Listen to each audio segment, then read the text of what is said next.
Hello, everyone. My name is Zeng, and today I'll be talking about my master's work that I conducted at the University of Toronto in collaboration with Professors Robert Wu, Khai, Truong, and Fanny Chevalier. Our paper is about the role of automated text messaging in facilitating the acceptance of chronic obstructive pulmonary disease, or COPD. COPD is a terminal and progressive condition which mainly affects older adults. It manifests with symptoms such as chronic coughing, shortness of breath, wheezing, and frequent fatigue, which generally get worse over time. Because these symptoms are impairing, individuals with COPD must accept that they may need to change their pre-existing lifestyles based on their disease progression, such as limiting physical or social activities. They must also accept that they can still maintain a high quality of life if they develop new adaptive habits, such as exercising regularly, developing a healthy diet, and taking the proper medication. Acceptance is the last of the 4 stages of the grieving process in COPD, as defined by Bohr et al. Patients who have not fully accepted COPD struggle to engage in healthy behaviors, which will slow the progression of the condition. Patients who are able to accept the fact that they have COPD are better able to manage and adapt to it, resulting in a delay of symptom progression and a higher quality of life. Note that the journey through these stages is not a smooth, linear one.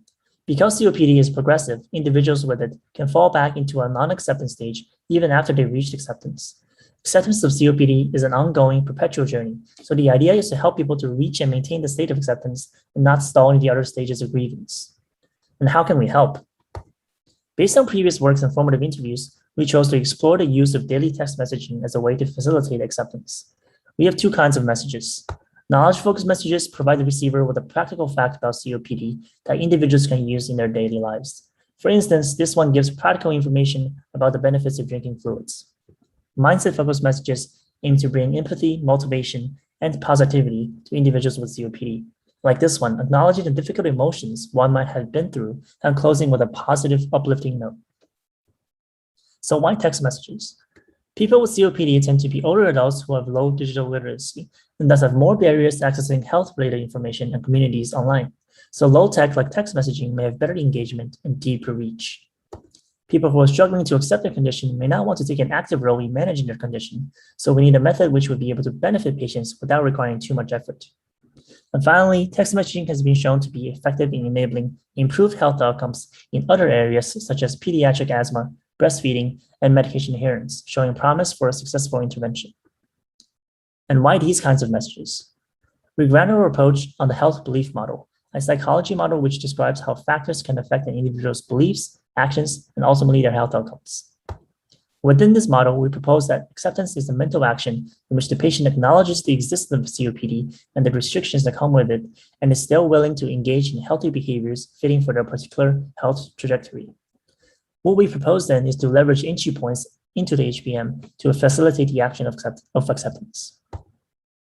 Knowledge-focused messages aim to influence the modifying factor of knowledge, and mindset-focused messages act as cues to action for the mental action of acceptance. We conducted a user experiment to evaluate our approach, with 8 participants sending text messages daily over the course of 60 days. Participants received a total of 30 knowledge-focused and 30 mindset-focused messages in random order.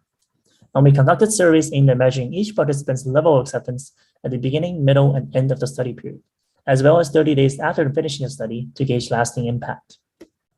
Hypothesis testing on the quantitative questionnaire results showed a statistically significant improvement in individuals' acceptance towards COPD and a decrease in the other stages of non-acceptance.